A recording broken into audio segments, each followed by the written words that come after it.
la que está quemando. Hacemos vos y yo esperando. Salgamos todos a anunciarlo. Dejemos de guardarlo tanto. Discípulos pero en secreto, que no convencen con sus miedos.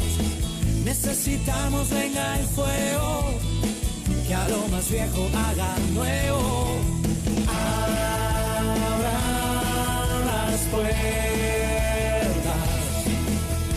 Abran las puertas. Abran las puertas.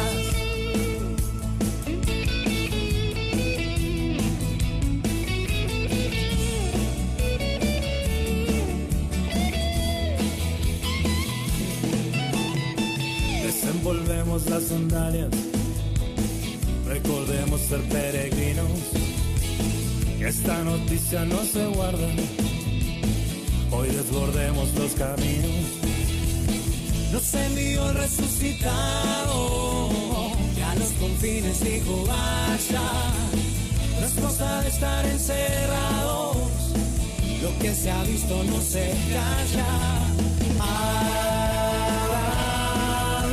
Puertas, abran las puertas,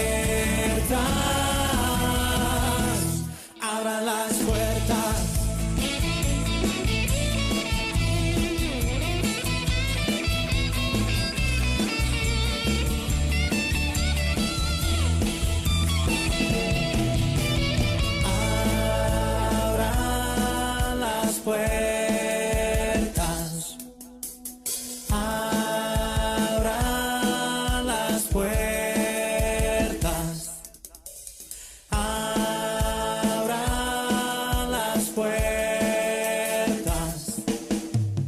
Abran las puertas.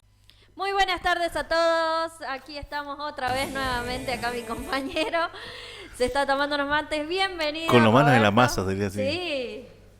Muy buenas tardes, ¿cómo estás, Micaela? ¿Bien? Muy bien, bienvenidos a esto que es A Puertas Abiertas de Radio Digital Catedral. Bien, amigo, con vos que estás en el otro lado escuchándonos, acompañándonos como todo sábado. Bueno, te damos la bienvenida. Hoy en La Rioja está medio fresquito, con el sol, pero vos pones bajo la sombra y te pega una heladita. Esta mañana estaba creo haciendo 2 grados o 1 grado. Creo, porque me morí de frío yo.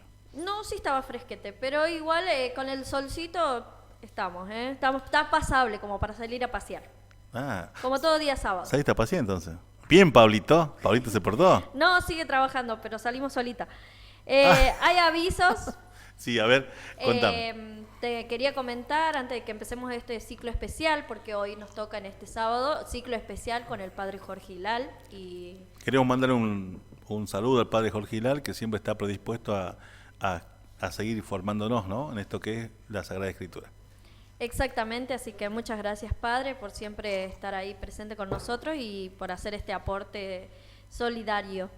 Queremos informarles a toda la audiencia que a partir de mañana va a haber aquí en Iglesia Catedral una feria de empanadas. Se van a estar vendiendo a 4.000 pesos la docena. Como siempre, se encargan en el patio interno, en el Salón Tincunaco. Ah, bien. No, en el patio interno. El Salón Tincunaco es lo del locro. Estamos confundidas ya. Pero si no, pueden hacer pedidos al 384-62-59-58. Repito, 384-62-59-58. La docena de empanadas a 4.000 pesos. Bien.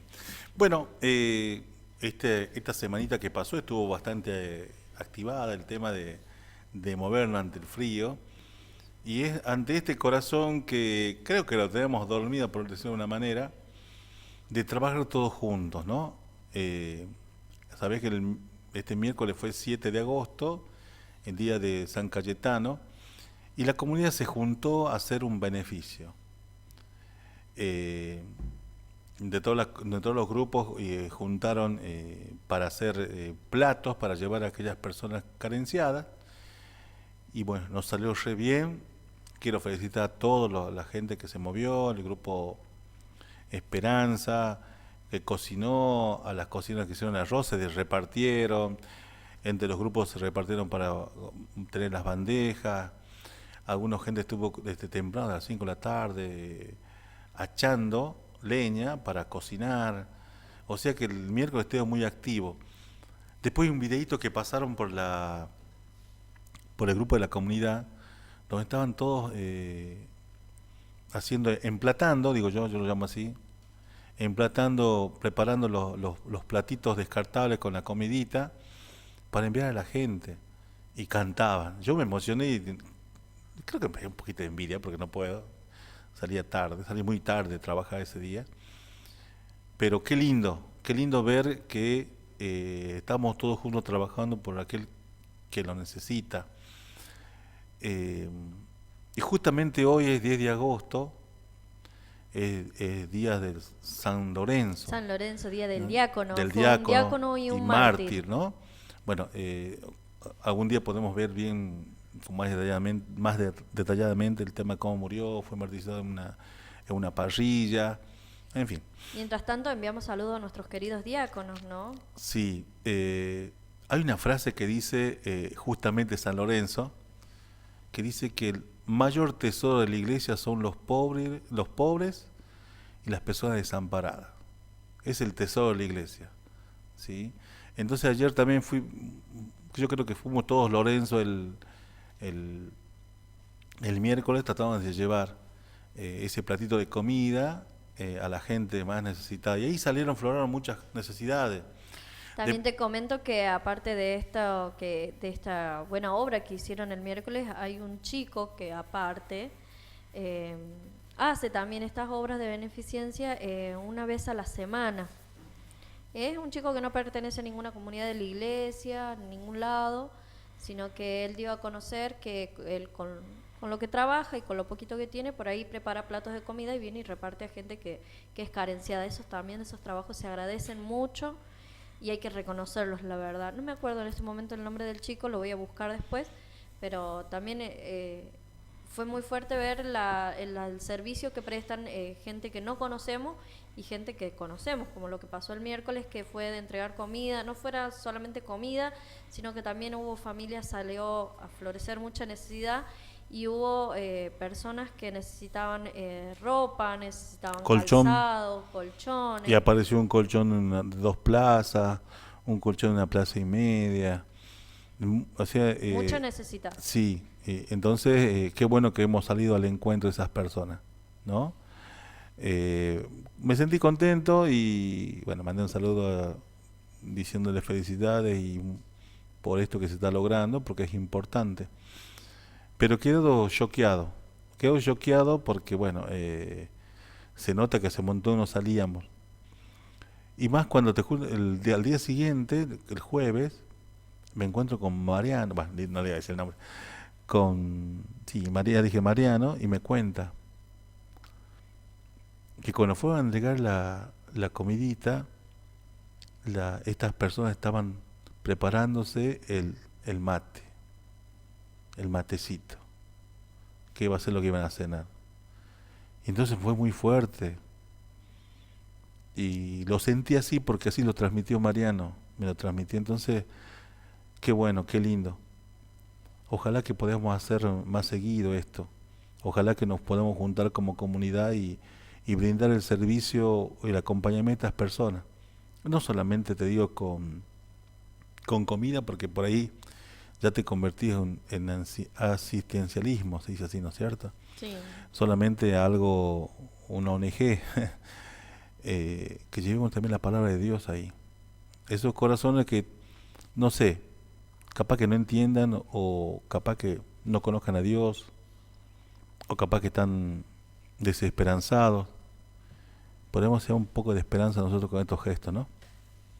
Que así sea realmente, Roberto. Y bueno, pasando a más noticias también.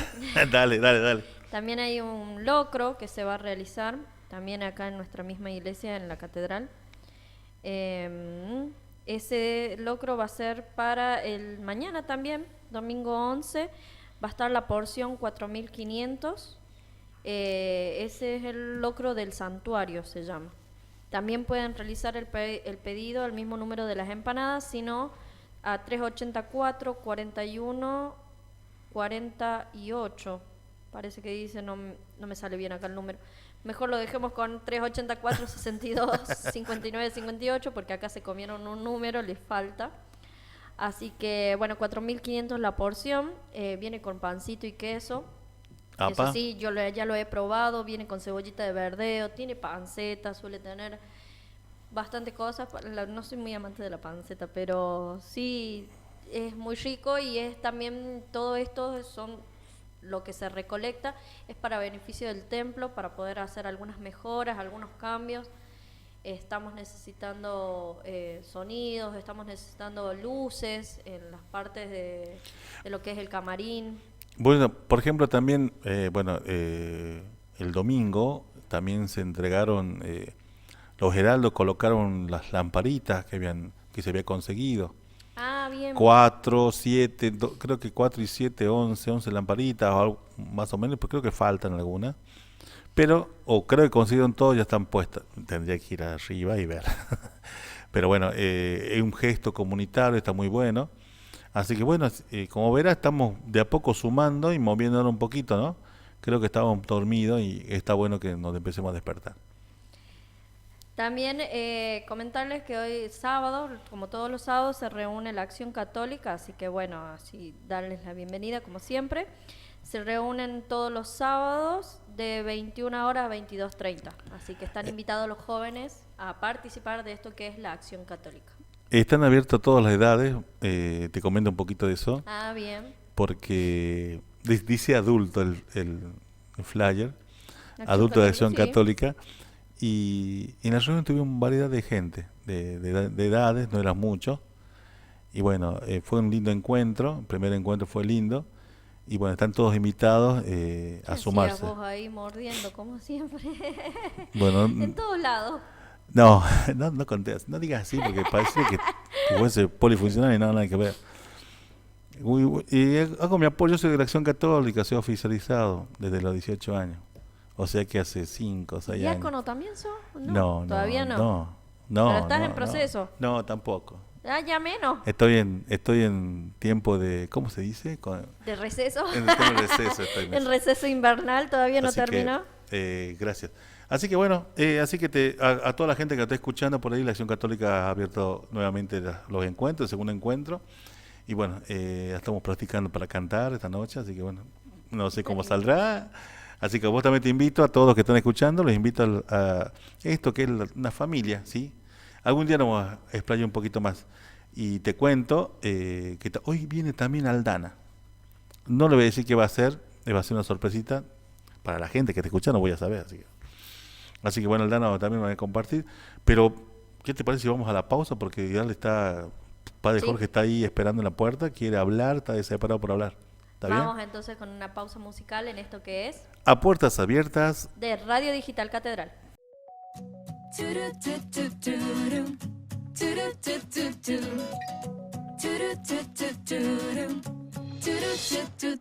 Tu amor me envuelve, está en el aire y en el viento, nada me aleja de él, ni el más crudo invierno. Tu amor como flecha traspasa el techo de mis cielos, ilumina mis bosques y le da colores nuevos. Me amas con locura y no lo entiendo.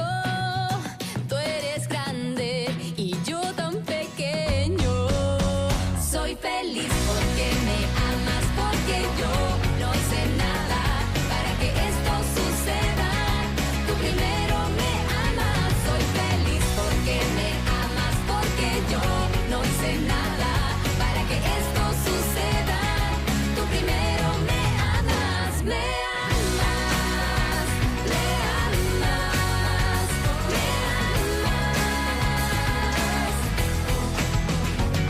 Tu amor es como el beso de una madre dulce y buena que renueva mis fuerzas en mis cansados vuelos.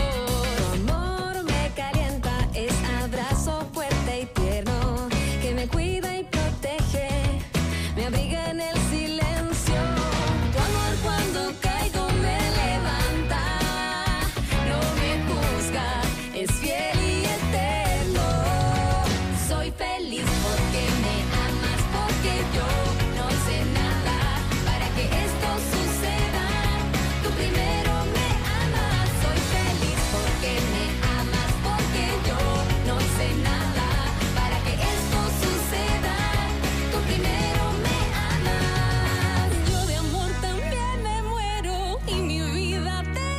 Qué linda voz que tienen las siervas. ¿Me escuchaste? Bienvenido a este segundo bloque de A Puertas Abiertas de Radio Digital Catedral. Y bueno, en esto que es ciclo especial, ¿qué te parece si escuchamos al Padre Hilar? Porque está ahí, Vamos me con la dijo que palabra no me de... dejas hablar. Sí, ¿no? No, y se enoja. ¿Se enoja? No, mentira. No, es que ese es un pan de Dios. No, no Bien. se lo conoce enojado. Bueno, entonces, vamos a escuchar al Padre Hilar, Gabriel. Dale, vamos.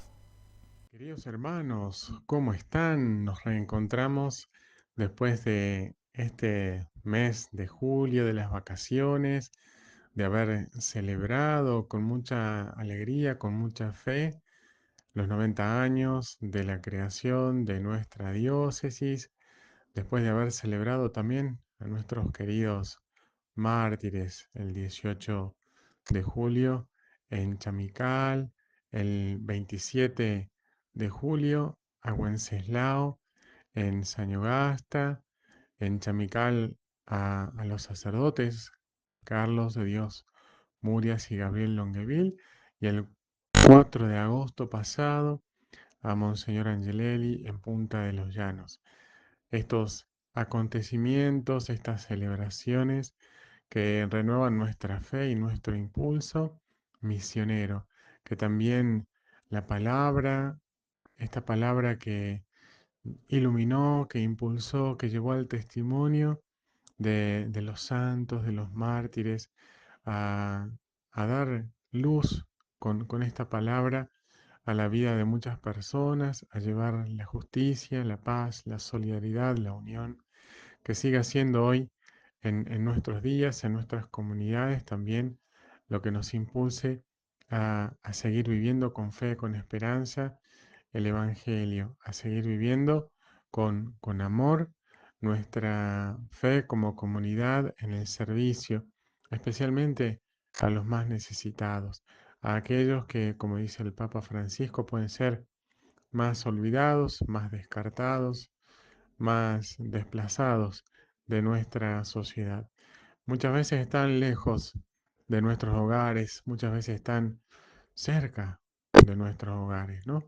Que la palabra siempre sea esta luz que nos ayude a abrir nuestros ojos y nuestro corazón y saber acercarnos y ayudar como comunidad a aquellos hermanos que más nos necesitan. Hoy continuamos, queridos hermanos, con nuestro tema que veníamos tratando, que habíamos apenas comenzado en el encuentro pasado, que es sobre los géneros literarios de la Biblia. Recordamos brevemente que cuando decimos géneros literarios nos referimos al vocabulario, al estilo propio de cada libro de la Biblia, a sus temas propios. Podemos darnos cuenta que, por ejemplo, cuando leemos o escuchamos una lectura del Apocalipsis, es diferente el vocabulario, los temas, cuando escuchamos un evangelio. Así también nos pasa, por ejemplo, cuando estamos leyendo, meditando o rezando un salmo. Su vocabulario, sus temas, su estilo es diferente, por ejemplo, al de un libro de uno de los profetas, por ejemplo, al profeta Daniel, ¿no? Eh, a esta diferencia se refieren los géneros literarios, la diferencia de temas, la diferencia de vocabulario, la diferencia de estilos, ¿no? Estos estilos, vocabularios y temas, por ejemplo, que son diferentes en un salmo, en un libro profético, en el libro del Apocalipsis, en las cartas de San Pablo. Esto es lo que conocemos como géneros literarios. Y eso es lo que hemos comenzado a ver en nuestro encuentro anterior y ahora vamos a continuar. Cuando queremos profundizar en el sentido, en el significado de un texto bíblico, cuando queremos abrir la puerta del mensaje que ese texto tiene para darnos, lo que nos va a ayudar a encontrarnos con ese mensaje de ese texto es que nosotros podamos hacerle al texto algunas preguntas que nos van a ayudar a ir encontrando las pistas de ese mensaje que el texto tiene para darnos hoy a nosotros. Por ejemplo, una pregunta es, ¿qué dice el texto? Así como está escrito en la Biblia. ¿Qué es lo que dice el texto? Lo leemos al texto tal cual como está. Otra pregunta es, ¿qué quiere decirnos Dios aquí y ahora a través de este texto a nosotros? Con este acontecimiento que nos presenta el texto, o con esta parábola que nos presenta el Evangelio, o con esta oración que hace un profeta, o que hace Jesús, o que hace alguno de los apóstoles. ¿Qué quiere decirnos Dios aquí y ahora con este texto? Esta es la segunda pregunta. Ahora, como una tercera eh, pregunta, entonces, podemos intuir una posible respuesta, ¿no? Si llevamos a nuestra eh, mente esta pregunta, ¿no? ¿Qué son entonces los géneros literarios? ¿No? Cuando podemos encontrar, ¿no?, el mensaje de un texto a partir de estas preguntas, ¿qué dice el texto? ¿Qué me está diciendo Dios? Ahora a través de este texto, vamos comprendiendo también su género literario, ¿no? Entonces, como decíamos anteriormente, ya sea un texto de las cartas de San Pablo, ya sea un texto de uno de los cuatro evangelios, ya sea un texto de los libros sapienciales, o ya sea un texto de los libros del Pentateuco, de los primeros 5 libros de la Biblia, vamos a encontrarnos con que los autores de estos textos vivieron en diferentes épocas, en diferentes culturas, y expresan su pensamiento, su mensaje, a través de estos textos bíblicos, cada uno con su propio estilo, con su propio vocabulario. Uno de los autores que más ha profundizado en el estudio de estos textos en el siglo XIX se llama Hermann Gunkel. Hermann Gunkel, uno de los más reconocidos iniciadores de la investigación sobre los géneros literarios. Este autor afirma que un género literario se caracteriza por tres aspectos internos y un aspecto externo. Vamos a ver cuáles son estos aspectos internos y externos. Los aspectos internos son un tema particular, un tema particular. El segundo aspecto es una estructura o forma interna que tiene el texto. Y el tercer aspecto es un lenguaje, vocabulario o estilo dominante para un texto. Entonces, por ejemplo, los libros históricos, vamos a encontrar estas tres características internas, ¿no? Cuando decíamos que una de las referencias es un tema particular, podemos decir que los libros históricos se caracterizan porque nos refieren a acontecimientos que fueron históricos, que fueron dando origen al pueblo de Dios como pueblo de Dios. El segundo aspecto que decíamos interno es la estructura o forma interna, ¿no? ¿Cuál es esta estructura o forma interna? En el caso de los libros históricos, ¿no? Un ejemplo de libro histórico es el libro, por ejemplo, de los jueces, ¿no? ¿Cuál es la estructura o forma interna de, de los libros históricos en general, ¿no? Por ejemplo, que también encontramos en el libro de los jueces, que nos va presentando fechas, lugares, personas y cómo se van desarrollando y cómo concluyen ciertos acontecimientos. Por ejemplo, la llegada a la tierra prometida, por ejemplo, cómo se va a ir explorando esa tierra prometida, cómo se la va a ir conquistando paulatinamente a lo largo de muchos años. Y el tercer aspecto interno que nos referíamos, que identifica un género literario, es un lenguaje o estilo. Un lenguaje o estilo.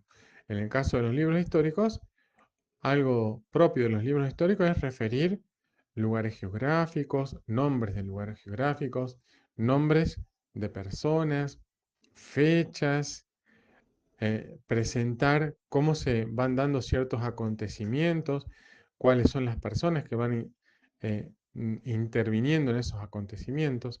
Entonces, estas características internas, por ejemplo, las encontramos en todos los géneros literarios. Hemos puesto como ejemplo los libros históricos, concretamente el libro de los jueces, ¿no? Y decíamos que además de estas tres características internas, el tema particular, la estructura y el lenguaje, también tenemos una característica externa. ¿Cuál es la característica externa? La característica externa es el contexto histórico en el cual se desarrolla la presentación de un acontecimiento, de una situación, ¿no? Cuando nos referimos a contexto histórico, ¿cuál es la situación de vida del pueblo, de ese autor que vivía en ese momento cuando escribió estos acontecimientos, ¿no? Por ejemplo, cuando se escribió el libro del profeta Jeremías, ¿cómo era ese momento histórico del autor del libro del profeta Jeremías? ¿Qué estaba viviendo el pueblo, la comunidad, en ese momento que el autor del libro del profeta Jeremías escribió el libro del profeta Jeremías? Entonces, este es un acontecimiento, perdón, una característica o referencia externa en la que se identifica un género literario, ¿no? Qué interesante el padre Hilal. Déjame antes que sigamos escuchando al padre Micaela, mandar un saludo a Susana que nos está escuchando. Es de la parroquia de la Merced, así que te mando un saludo, gracias por acompañarnos esta tarde. Y bueno, está interesante, ¿no? Sí, se metió un poco de todo lo que es de estos géneros literarios, un poco de lengua y literatura, un poco mi área, dijeras. Me gusta todo lo que nombró. Aparte, es bastante más amplio lo que es los géneros literarios y en cuanto a lo que este autor se refiere.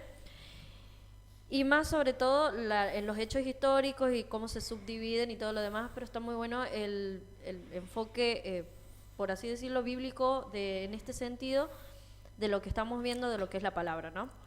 En Lo, cuanto a literatura, bueno, ajá, bien, tu punto de vista. claro, claro. En cuanto a literatura, porque si vamos a hechos generales, a hechos históricos de antes, la palabra de Dios en ciertos países, en lengua y literatura no se consideraban textos de género literario, no eran de lectura simple, sino que eran para la, por así decirlo, nobleza en ese tiempo, en tiempos anteriores. Pero está muy bueno, ¿eh? Cultura. Sigamos entonces escuchando al padre Hilal. Gracias, Susana. Te iba a decir una cosa más, pero mi compañera me corta. No, mentira. Ah. Vamos, sigamos, Gabriel, escuchando al padre Hilal. Bien, entonces decíamos que un género literario se distingue, se identifica por tres características internas y una externa. ¿Cuál es entonces la importancia de los géneros literarios en la Biblia? Uno de los documentos del Concilio Vaticano II, que se llama Dei Verbum, en el número 12, este documento del Concilio Dei Verbum lleva este nombre, Dei Verbum, que significa palabra de Dios. Es una expresión en latín, Dei Verbum. Dei significa Dios y verbum significa palabra en latín. Dei verbum en latín traducido significa palabra de Dios. Este documento del concilio, que se llama Dei Verbum, trata justamente sobre la palabra de Dios. Este documento del concilio, en el número 12, dice, para descubrir la intención de los autores o agiógrafos de los libros bíblicos, entre otras cosas, hay que atender a los géneros literarios. Qué hermoso que la Iglesia en su magisterio nos va enseñando cuáles son los caminos correctos, las características que tenemos que prestar atención, saber tratar, descubrir en la Biblia, para que podamos encontrarnos con el mensaje que la palabra hoy tiene para nosotros. Este número entonces dice, para descubrir la intención de los autores, ¿no? Es decir, para descubrir el mensaje. ¿Cuál es el sentido de ese mensaje para nosotros hoy? ¿Cuál fue el significado, el mensaje de ese texto que tuvo en aquel momento cuando el autor lo escribió para quienes lo escucharon, para quienes lo leyeron? Ese mensaje, ¿cómo se entiende, cómo se interpreta hoy, ¿no? Entonces, este número 12 de este documento del concilio nos enseña que es importante para comprender el mensaje de un texto saber a qué género literario pertenece, ¿no? Poder tener claro y saber distinguir un salmo de un evangelio, de una carta de San Pablo, de un libro histórico o de uno de los libros del Pentateuco. Dice este número, ¿no? 12 del Concilio Vaticano II, del documento de Verbo, dice, la verdad se propone y se expresa de maneras diferentes en los textos de diferentes géneros literarios, histórico, profético, poético o en otros géneros literarios. ¿Qué nos quiere decir este párrafo de la Dei Verbum en el número 12, ¿no? La verdad que se propone y se expresa de diversas maneras en los textos según su género literario, histórico, profético, poético o en otros géneros literarios. Es decir, que lo que nos expresa un salmo con su estilo poético no es una verdad histórica. Lo que nos expresa un libro histórico, por ejemplo, refiriéndonos detalles de un año en que un rey, ¿no? Hace el descubrimiento de un texto que era la palabra de Dios, ¿no? Y que lo enseña al pueblo e invita al pueblo a que escuche esa palabra de Dios. El relato, la presentación de ese acontecimiento no es un poema, sino que es la descripción de un acontecimiento histórico.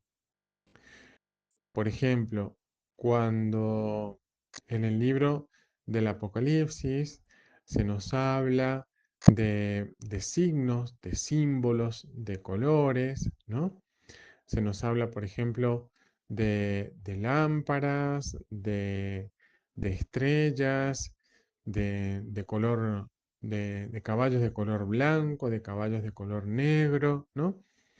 No estamos escuchando un texto del Evangelio, sino que estamos escuchando un texto bíblico. Es decir, ¿no? Que cada libro tiene su mensaje propio. Y para comprender adecuadamente su mensaje propio, necesitamos saber distinguir cuál es el género literario propio de ese texto. Nos dice también este número 12 del documento Dei Verbum del Concilio Vaticano II, conviene además que el intérprete, es decir, el que lee la Biblia, investigue el sentido que intentó expresar y expresó el autor en cada circunstancia según la condición de su tiempo y de su cultura, según los géneros literarios usados en su época.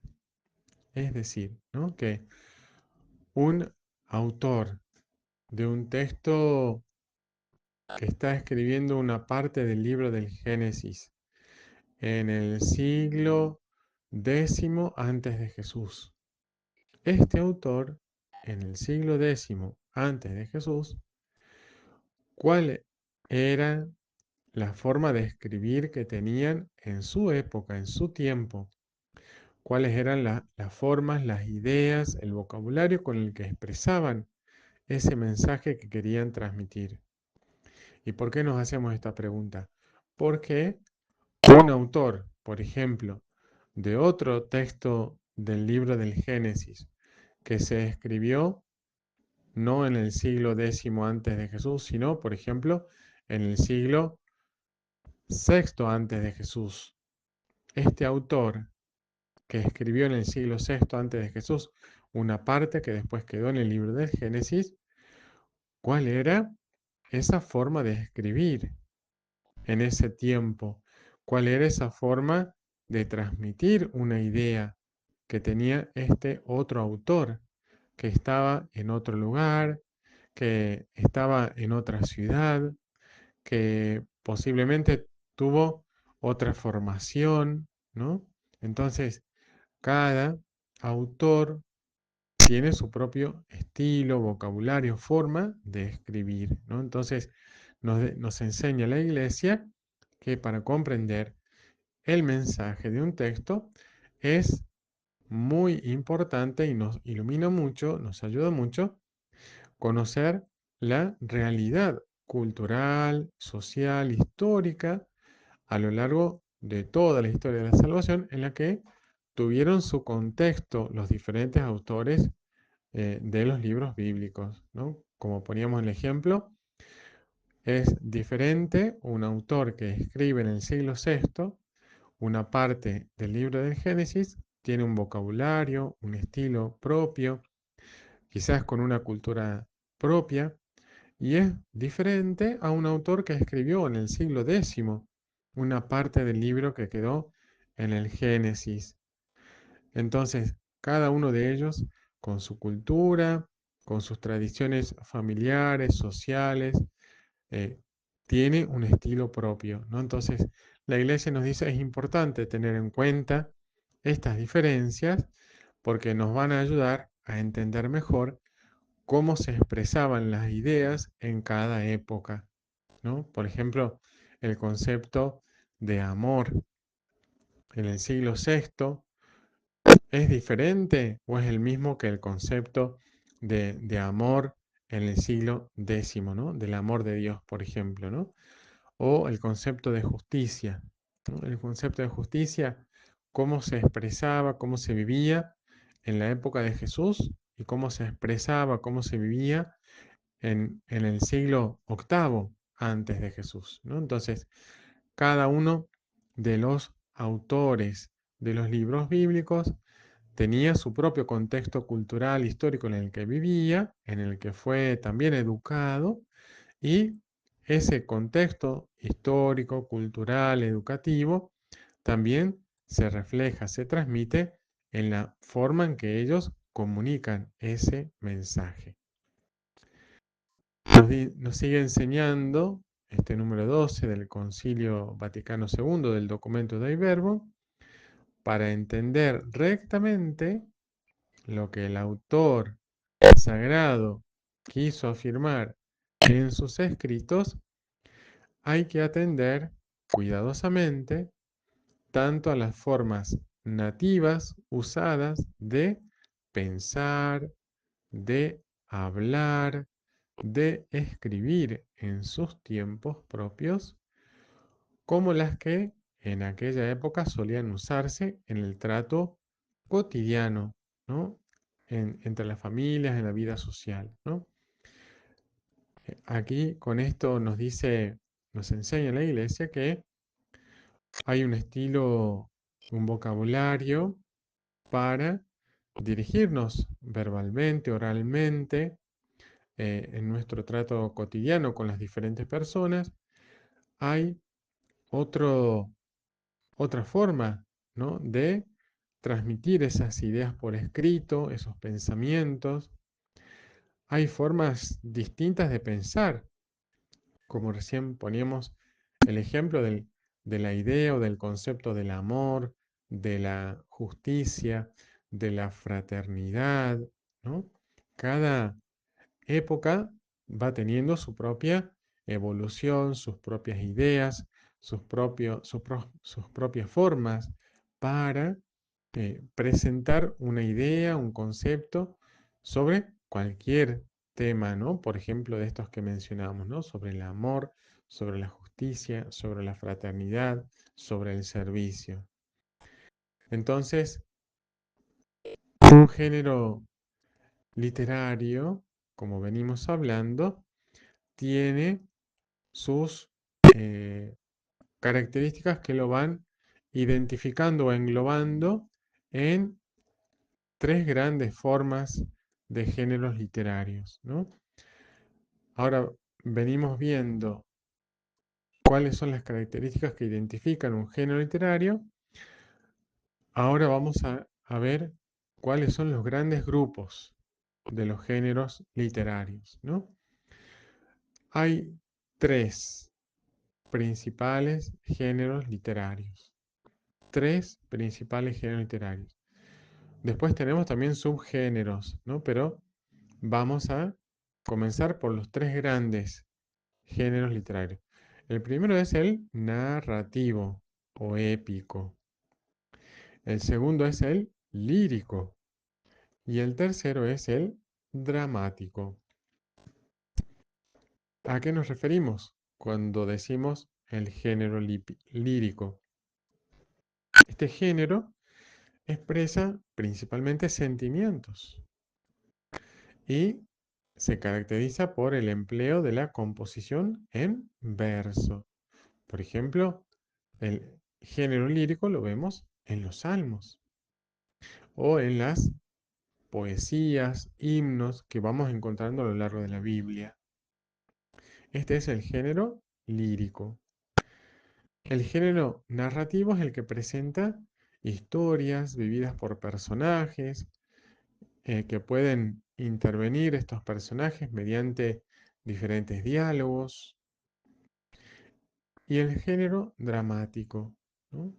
Principalmente el género dramático tuvo su origen para ser un género que estaba especialmente pensado o que era fácilmente representable, ¿no? Estaba destinado este género para ser representado, actuado ante los espectadores, ¿no? Entonces, tenemos estos tres grandes grupos de los géneros literarios. El narrativo, el lírico y el drama. Bien, tan linda esta introducción de los géneros literarios. Sigue estando dentro de mis conocimientos. Me gusta estos aportes, padre. Muchas gracias. Voy a repetir, Robert, por las dudas, el tema de los avisos, del tema de las ferias. Dale, porque que van a Sebastián haber. me está preguntando que mañana quiere comer locro, entonces. Sí, A ver, contame. con respecto al ¿Mañana locro, o sí, pasado, como el tema? ¿Hoy hoy es o mañana? mañana. ¿Mañana es es empanada y locro. todo? Claro, mañana es locro y empanadas. Ah, bien, entonces. Dice domingo 11 de agosto, locro del santuario, está a 4.500 la porción y pueden hacerlas por pedido por teléfono al 384 62 59 58. Repito, 62 59 58. Ahí pueden pedir su porción de locro. Y si no, si vienen a misa temprano, pueden hacerlo en la feria que se encuentra en el patio interno de nuestra querida parroquia. Ahí van a estar los chicos, como siempre, con las ferias, ofreciendo, bueno, los libros, las cosas de santería. Creo que también tienen vinos, tienen dulces, tienen algunas cosas. Así que, bueno, eso en cuanto al locro. Y en cuanto a las empanadas, que también van a estar mañana, haciéndose empanadas, va a estar 4.000 pesos la docena. Y también pueden pedirla al mismo número, al 384 62 59 58. 4.000 pesos la docena, repito, así que bueno, pueden venir temprano y realizar sus pedidos. Bien. Vamos entonces, Hilal. ¿Sí? Vamos a seguir escuchando al Padre Hilar, por favor. Vamos, Gabriel, que está muy interesante. Mencionábamos recién también que cada uno de estos tres grandes géneros literarios, narrativo, lírico y dramático, tiene a su vez subgéneros literarios. Por ejemplo, en el caso del género literario lírico, algunos de los subgéneros que están comprendidos dentro del grupo del género literario lírico son, por ejemplo, una canción, ¿no? Una elegía, ¿no? Una elegía es un poema en el que se lamenta, se siente dolor, se llora por la muerte de un ser querido. Otro subgénero dentro del género lírico es, por ejemplo, la oda. La oda. Una oda es un poema que trata un tema serio, un tema elevado, ¿no? Por ejemplo, sobre la vida eterna, ¿no? También dentro del género lírico tenemos la sátira como un subgénero. ¿Qué es la sátira? Es también un poema, pero utilizado para ridiculizar una situación o una persona, ¿no? Dentro del género narrativo tenemos como subgéneros, por ejemplo, el cuento. El cuento es una narración breve, con pocos personajes y con el tiempo y el espacio escasamente desarrollados para presentar una historia. Otro subgénero dentro del género narrativo, por ejemplo, es la novela. Una novela es una narración más extensa, más compleja que el cuento, donde aparece una trama complicada, a veces intensa, con personajes bien definidos, bien caracterizados, que van teniendo un desarrollo a lo largo de esta trama, ambientes descritos con muchos detalles, con los que se va creando un mundo imaginario, ¿no? Otro subgénero dentro del género literario narrativo es el poema épico. ¿Qué es un poema épico? Es un poema que relata las hazañas o acontecimientos heroicos con el propósito de honrar o glorificar a alguien o a algo, ¿no?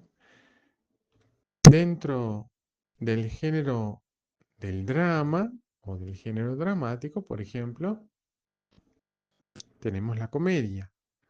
La comedia se trata de un desarrollo de una situación conflictiva, pero de un modo divertido, amable, con humor y con personajes que pertenecen al mundo de la normalidad, ¿no? Esto es una comedia. También dentro del género dramático tenemos el subgénero de la tragedia. La tragedia es una narración que presenta conflictos terribles, ¿no? Entre personajes que son víctimas de pasiones que los llevan a la destrucción, a la muerte. Hemos visto entonces cómo estos tres grandes géneros literarios, narrativo, lírico y dramático, tienen a su vez otros subgéneros. Podemos también detenernos en los géneros literarios, por ejemplo, del Antiguo Testamento.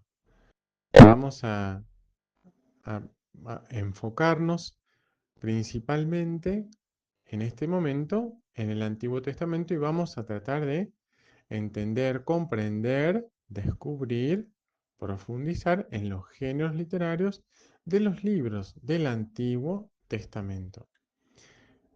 Por ejemplo, en el Antiguo Testamento, en alguno de los libros del Antiguo Testamento, podemos encontrar uno de los subgéneros que es el mito. El mito es un relato en el que los protagonistas son principalmente dioses. Algunos libros, especialmente eh, como libros proféticos, libros de relatos con un estilo apocalíptico, nos pueden presentar algunos pasajes donde podemos ver algunos rastros de este género literario del mito, ¿no? Que nos habla de quizás algunas divinidades como idolatrías, ¿no? O algunos otros dioses, ¿no? En los que fue cayendo el pueblo de Dios como una forma de idolatría, ¿no? Hasta que fue descubriendo a su verdadero Dios, a su creador, a su pastor. La Biblia no presenta todo un libro, por ejemplo, escrito con este estilo o subgénero del mito, pero sí vamos a encontrar pequeños pasajes o breves narraciones que han tomado de culturas vecinas o de países vecinos, de pueblos vecinos, algunas narraciones que después fueron presentadas desde la fe. Pero estas narraciones originalmente presentaban un género literario mítico porque hablaban de divinidades o de dioses, de ídolos de los pueblos vecinos al pueblo de Dios y de culturas vecinas a la cultura del pueblo de Dios. Algunos relatos de la creación, como les mencionaba, y algunos relatos en el libro de los Salmos, en algunos profetas, podemos encontrar este género, o mejor dicho, subgénero literario del mito. Otro subgénero es la saga. Estamos viendo subgéneros literarios que encontramos en los diferentes libros, en este caso del Antiguo Testamento. La saga es un relato que busca explicar, presentar algún acontecimiento, el nombre o el origen de un lugar, sobre un acontecimiento o sobre un lugar, cuál fue el origen que le dio el nombre a ese acontecimiento o a ese lugar, ¿no? Por ejemplo, en el libro del Génesis, en el capítulo 11, tenemos el relato del libro del Génesis que nos presenta, perdón, el relato de la Torre de Babel. Capítulo 11 del Génesis, del versículo 1 al 9. En este texto, el libro del Génesis nos presenta cuál es el nombre que se le dio a un lugar. Se le dio el nombre de Babel porque allí se construyó la Torre de Babel. Esta Torre de Babel pretendía ser con su altura tan poderosa como Dios, con, con esa altura a la que querían llegar los hombres construyendo esta torre, pretendían tener un poder igual al de Dios. Pero, ¿cuál fue el resultado? Que los hombres que la construyeron quedaron confundidos. Esta edificación de esta torre no llegó a terminarse porque a partir de un momento estos hombres que la construían quedaron confundidos y mm, la palabra balbal. La palabra balbal en hebreo es un verbo que significa confundir. De allí el origen de la palabra Babel, que dio nombre a la ciudad de Babilonia, ¿no? Donde se quiso llegar a tener un poder como el de Dios, ¿no?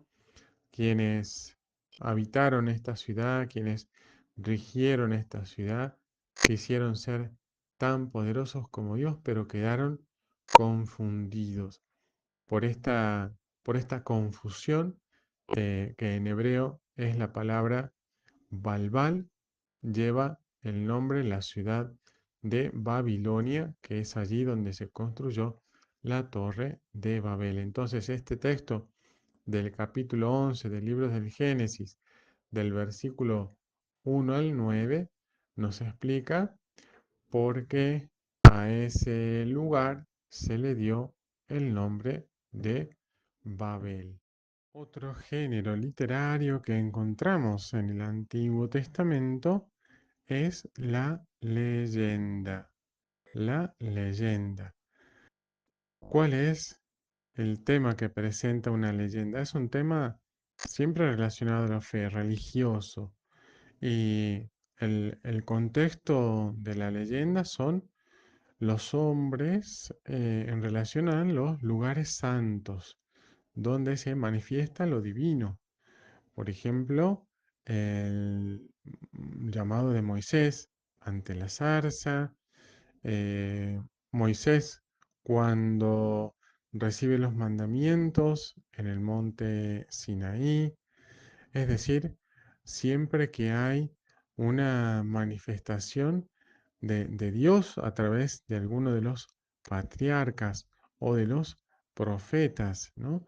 Relacionado con un intermediario, que es algún patriarca, por ejemplo, y relacionado con un lugar santo, ¿no? Eh, Como mencionábamos recién, por ejemplo, el monte Sinaí, ¿no? Donde Dios les da los mandamientos a Moisés para que Moisés los transmitiera al pueblo.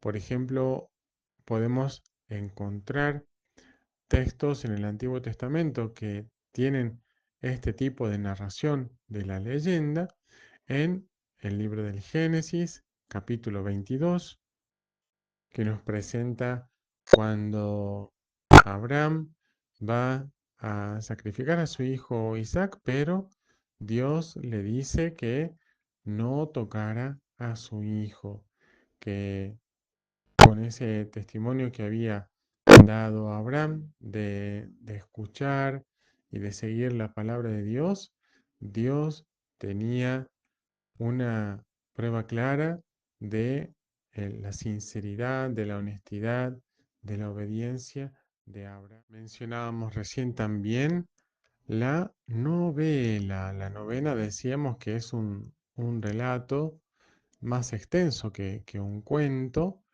La novela es un relato con algún fundamento histórico, pero centrado en el desarrollo de la historia de un personaje y de la situación de un personaje en particular. Por ejemplo, encontramos en el libro del Génesis, del capítulo 37 al 50 del libro del Génesis, la historia de José.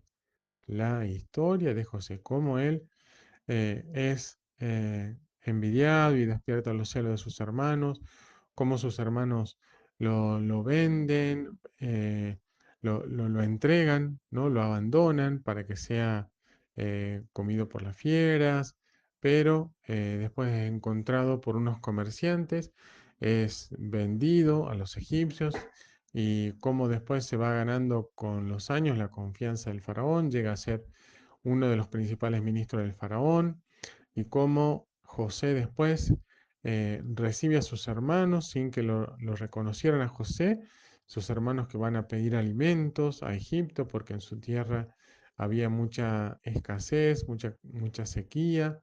Entonces, como José pide ver a su padre, ¿no? Y a su hermano menor. Todo esto nos va comentando el libro del Génesis en los capítulos 37 al 50 y está enmarcado dentro de este subgénero literario de la novela.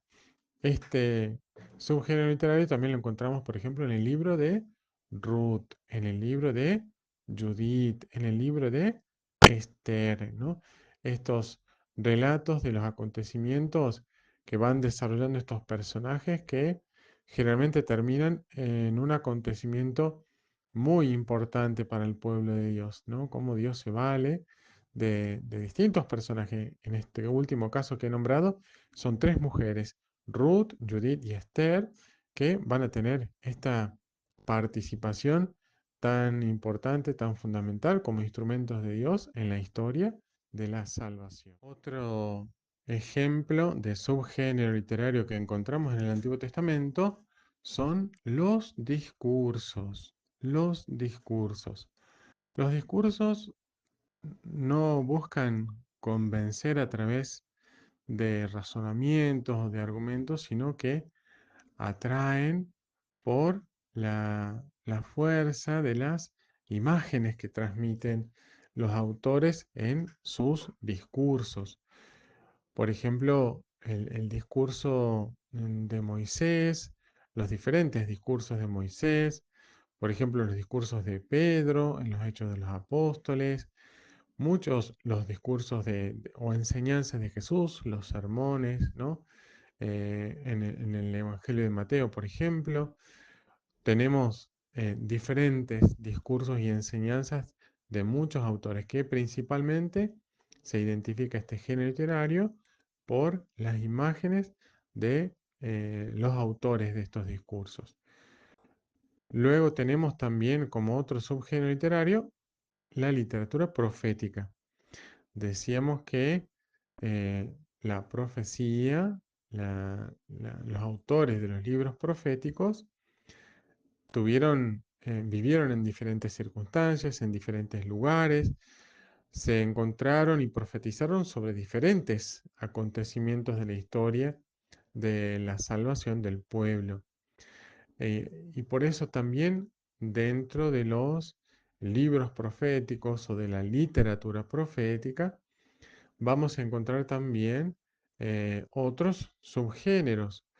Por ejemplo, muy propio de la literatura profética son los oráculos. Los oráculos son las palabras inspiradas de los profetas, que los profetas las comunican sintiéndolas inspiradas por Dios, ¿no? Por ejemplo, tenemos oráculos de amenaza, ¿no? Cuando, por ejemplo, un profeta advierte sobre un peligro o cuando un profeta advierte sobre un posible castigo o derrota. Tenemos oráculos también de salvación, ¿no? Cuando un profeta dice palabras o un mensaje que es de consuelo, de esperanza, de fortaleza para el pueblo, especialmente en momentos dificultosos del pueblo, de crisis. También dentro de los profetas encontramos que los profetas nos presentan cómo fue su llamado, cómo fue su vocación. Nos presentan los relatos vocacionales en los libros proféticos. Por ejemplo, en el libro del profeta Amós, en el capítulo 7, del versículo 10 al 15, escuchamos, leemos cómo el profeta Amós sintió su llamado y respondió a su llamado. Por ejemplo, en el libro del profeta Isaías, en el capítulo 6, del versículo 1 al 8, el profeta nos presenta cómo él vivió, cómo él experimentó, cómo él fue descubriendo su llamado. En el libro del profeta Jeremías, por ejemplo, en el capítulo 1, en los versículos 4 al 10, el profeta Jeremías nos presenta cómo él respondió al llamado de Dios. Primero, sintiéndose muy joven, sintiéndose que no sabía hablar, pero como después Dios le fue dando la fortaleza, la confianza para que él, el profeta Jeremías, fuera un instrumento de la misericordia y de la justicia de Dios. Por ejemplo, los profetas también nos presentan acciones simbólicas. Acciones simbólicas. ¿De qué se tratan estas acciones simbólicas? Son acciones de los profetas en las que ellos sin hablar, sin decir nada, sin cantar, simplemente realizando un gesto, realizando una acción, quieren transmitir un mensaje al pueblo. Por ejemplo, encontramos ejemplos de acciones simbólicas en el libro del profeta Jeremías, capítulo 13 del versículo 1 al 11, en el libro del profeta Ezequiel, los capítulos 4 y 5. Estos profetas nos presentan diferentes acciones simbólicas en las que ellos dan un mensaje al pueblo de este modo, realizando una acción o un gesto simplemente con su corporalidad, ¿no? Sin palabras, sin canciones, sin poemas. Queridos hermanos, hemos llegado al último momento de este encuentro, pero vamos a seguir, como ustedes ya saben, vamos a volver a encontrarnos para seguir conociendo tantas hermosas realidades que nos presenta la Biblia, encontrarnos con tantos misterios que la palabra de Dios tiene para enseñarnos sobre su mensaje, sobre lo que Dios piensa, sobre lo que Dios hace, sobre lo que Dios quiere para nosotros, que somos su pueblo, que siempre es una voluntad de vida, de amor, de unidad, de esperanza, de salvación. Dios mediante, nos volveremos a encontrar en nuestro próximo programa y quedan estas citas que hemos ido dando a lo largo de este programa para que ustedes puedan repasar estos textos bíblicos y continuar este encuentro diario con la palabra, este encuentro diario con la palabra que nos lleva a la oración, que nos lleva a vivir en esa cercanía, en ese diálogo cotidiano con el Señor. Queridos hermanos, que la bendición de Dios Todopoderoso, del Padre, del Hijo y del Espíritu Santo, descienda sobre ustedes, sus familias, sus comunidades y permanezca para siempre. Será Dios mediante hasta nuestro próximo encuentro. Que Dios los bendiga mucho.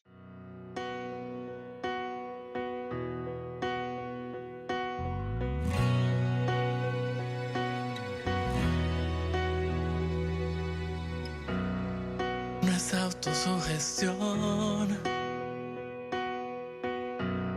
ni un lavado de cerebro. Desde pequeño te siento, Señor.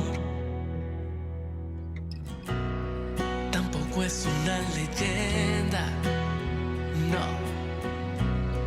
menos algo intelectual. Solo tienes que mirar alrededor. Si tu vida ha sido de gran bendición, a Cristo hay que vivirlo. No es una fantasía, Él vive en ti y en mí. Tienes que creerle al gran desconocido, y no existen palabras que puedan describirlo. Solo abre tu corazón,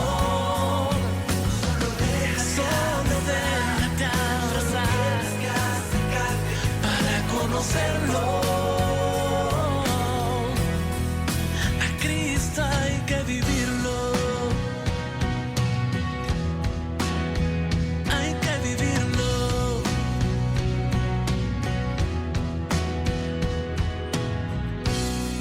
Tampoco es una leyenda, no, menos algo intelectual. Solo tienes que mirar alrededor.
Este último bloque de A Puertas Abiertas de Radio Digital Catedral. Como siempre, el Padre Hilal dándonos luz en esto de lo que es cómo leer la Sagrada Escritura, ¿no es cierto, Micaela? Sí, todo lo que tuvo, hoy tuvo bastantes referencias de todo lo que fue la parte de mi especialización, por así decirlo, que Sí, nunca terminé de lengua y tiene que haber literatura, escuchado usted, géneros bueno, no, literarios. sí, porque empezaste a hablar y bueno, pero es más o menos para uno sepa, ¿no? Interpretar la Biblia y de alguna manera Y que también se puede entender dividir en mejor géneros, ¿sí? que no es todo literal. No. Hay que tener cuenta el contexto y sobre todo las cosas, lo que hace Dios, ¿no? A vos te respeta y te hace libre y los respetó a los que escribieron la Biblia. Entonces ellos fueron libres y lo hicieron a su manera, con su impronta. Entonces esas cosas que tener en cuenta, el contexto, bueno, un montón de cositas que... No, sí, estuvo bastante interesante, muy iluminador, como Sí. dijiste, así que... Saludos a Marisa que nos está escuchando, gracias Marisa Marisa. Agüero, sí. Y de paso te cuento, Recordar. te recuerdo que la próxima semana empezamos con un programa nuevo, ¿sí? En Radio Digital Catedral, Paso que a se paso. llama Ser Voluntario. Así que bueno, ella y sus muchachas, las chicas Dinamita, vendrán y nos contarán, y bueno, ya no te quiero decir nada porque es un Era magazine. paso a paso, puntos suspensivos, a María, algo así era. Estaba No. bastante interesante. No, claro, lo que ella no, le cuento a los demás que nosotros queremos, primera vez que en vivo pasamos de un programa a otro, se llama Paso de María, se va a llamar así, y un poquito vamos a intercambiar unas ideas que nos quedaron de ella, y bueno, nosotros también preguntaremos algunas cosas que nos quedaron ahí inconclusas. Así que También, bueno. así que bueno, un saludo para ella, como siempre, gracias por acompañarnos y bueno, bienvenida nuevamente. Sí, la familia se está agrandando, así que bueno, y aparte viste que uno este tipo de cosas moviliza. Y la comunidad de Catedral está movilizada, ¿no? No solamente lo que pasó este miércoles, sino también porque viajaron a Chamical. Viajaron para cuando fue lo de los mártires y bueno, y también para un poco para ver y vivir esta experiencia en comunidad de lo que fue conocer y visitar a la Virgen de Polco con nuestro querido Padre Gustavo de la Puente, que él presidió toda la misa. Era impresionante la cantidad de gente. Es una Virgen hermosa, también los invito a verla. Las vestimentas, sus rizos, todos onduladitos. Es muy hermosa la Virgen. Es digna de ver, la verdad. Y cómo llama esta Virgen, la Virgen de Polco, es realmente es impresionante. Claro, y se suma a lo que era el 4 de agosto, ¿sí? Y nuestro mártir Enrique Angelelli, nuestro monseñor, dio su vida por el amor al Evangelio. Y viendo redes sociales por ahí, cómo se ve de afuera, que es muy fuerte. Y yo creo que en estos tiempos que estamos viendo nosotros, como que a algunos no le dan importancia que se merece. Entonces me llama la atención, ¿será que se da bien la información? ¿Será que estamos transmitiendo? ¿Será que estamos compartiendo de la mejor manera lo de los mártires? Una falta de difusión, a eso Sí, más o menos te referís. sí, habría que ser un poquito más, ¿no? Capaz que se pueden enojar los que están escuchando porque dicen, estamos haciendo todo. No, cuando uno, es como Jesús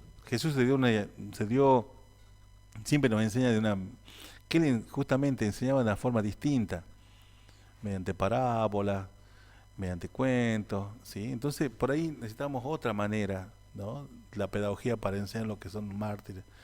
No cualquier provincia tiene 4 mártires, ¿no? Más allá que está enredado en a ver cómo te puedo explicar, en una ideología, más allá de eso, más allá de eso. Murieron por llevar el testimonio, llevar la vida de Jesús a todos. Entonces, son para nosotros un medio para llegar a Jesús, estos mártires. Un medio para llegar a Jesús. No son el fin, son un medio. Entonces, yo creo que ahí se está confundiendo, ¿no? Entonces, hay que saber que mediante el padre, el monseñor Enrique, Wenceslao, Longueville y Juan de Dios Muria, ellos mostraron a Jesús, ¿no? Y los invito a escuchar la historia de Wenceslao. escuchar, a buscar, a leer. Incluso aquí en nuestro querido templo de la Iglesia Catedral, en el museo pueden encontrar algunas cositas también de nuestros queridos mártires. Hay información, está abierta a todo el público, al que quiera informarse. En el museo se encuentra información, si no estoy mal, más que nada de nuestro señor Monseñor Enrique Angelelli, pero también hay sobre los otros mártires, incluso hay historias.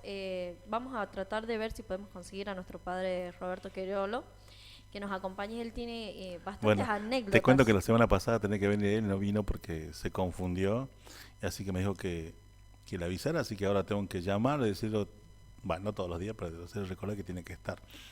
Y también, bueno, como vos decías, el museo, también la próxima semana nos van a visitar la gente del museo. Ahí lo podemos preguntar, también, sí, para preguntar y decirnos qué podemos encontrar en el museo. Así que, hay que recrear este tipo de cosas, ¿no? Me parece que tenemos que empezar a valorar lo que tenemos. Tenemos nuestros mártires, tenemos el museo.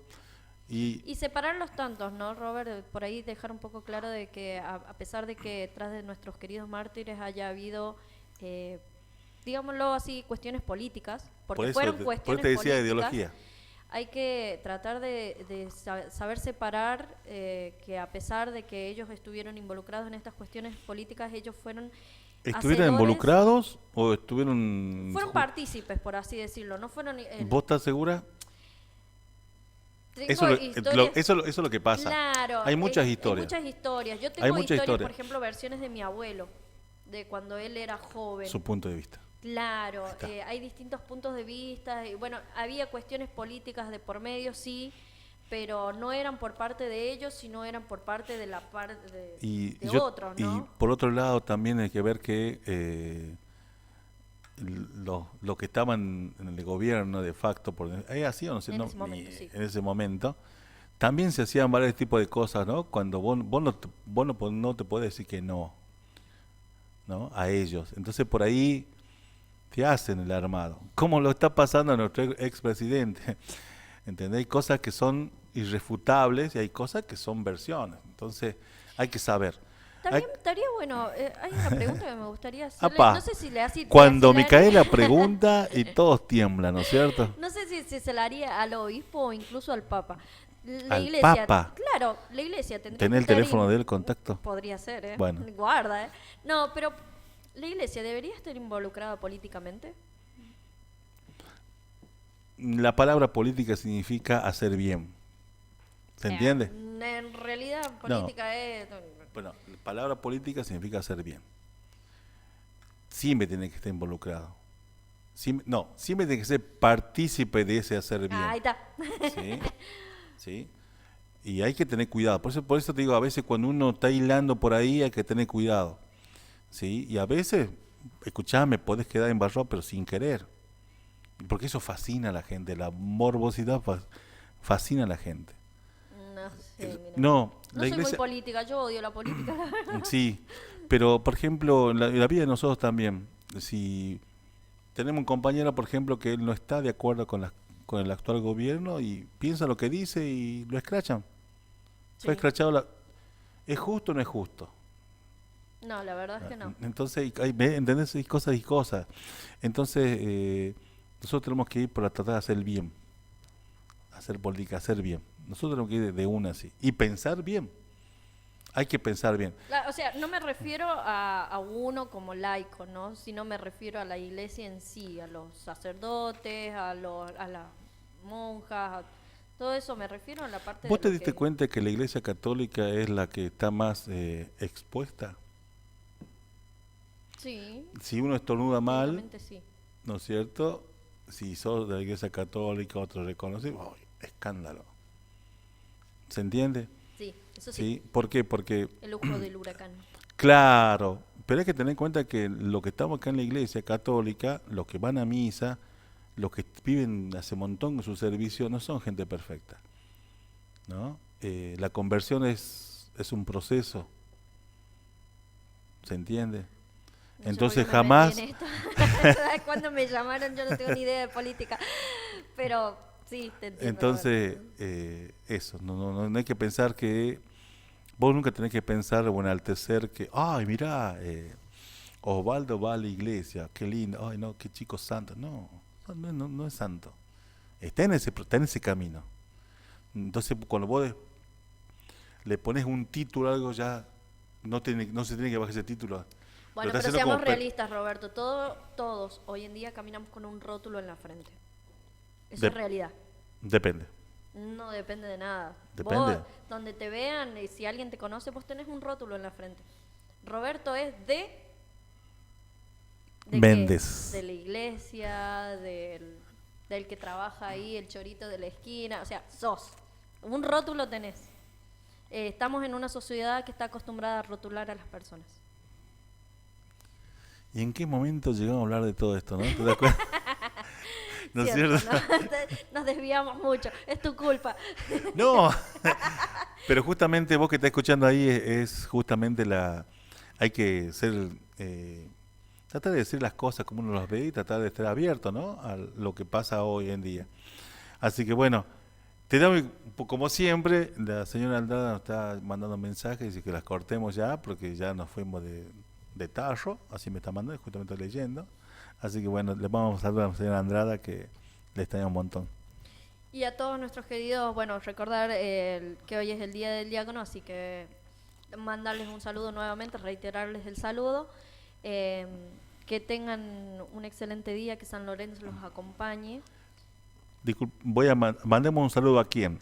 A Nicolás, José, Joaquín, Horacio, Emilio, Raúl, Julio, José, Julio, M, Juan Carlos, Fortunato, Luis, Daniel y Ricardo, que son nuestros diáconos en la diócesis.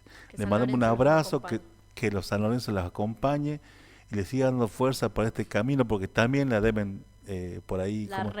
La reman igual que nosotros, como todos. Así que bueno, eso.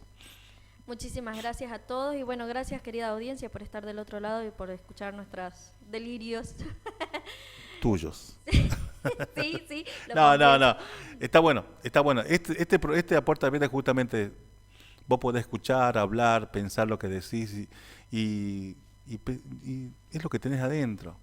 Y juntos nos vamos formando y aunque vos no creas, nos vamos evangelizando de una manera así. ¿Sí? Así que bueno, querida audiencia, pedirles también que difundan este programa, que acompañen a esta difusión para que podamos crecer, seguir creciendo y que no nos dejen de escuchar. Bien, ya sabes, la próxima semana, ser voluntario a 17 horas, ¿sí? Después sigue 18 horas a puertas abiertas, 19:30 rosario y misa, y bueno. Y bueno, no te olvides que nosotros estamos ¿a qué hora? 18:30 en esto que es... A puertas abiertas. Nos están echando. Sí. En Radio Digital Catedral. Nos vemos, chicos. Muchas gracias. Muchas gracias, técnicos. Hasta luego. Chau.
El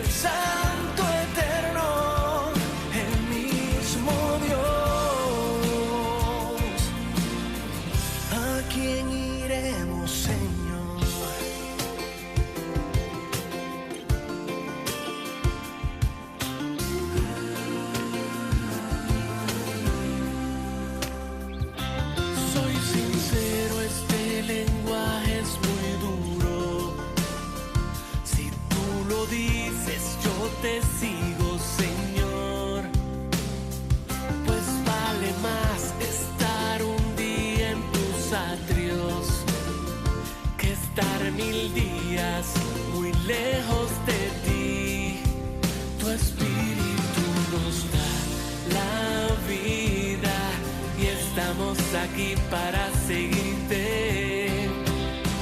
¿A quién iremos si solo tú tienes palabras de vida eterna? En ti creemos, Jesús, sabemos que eres el santo eterno, el mío.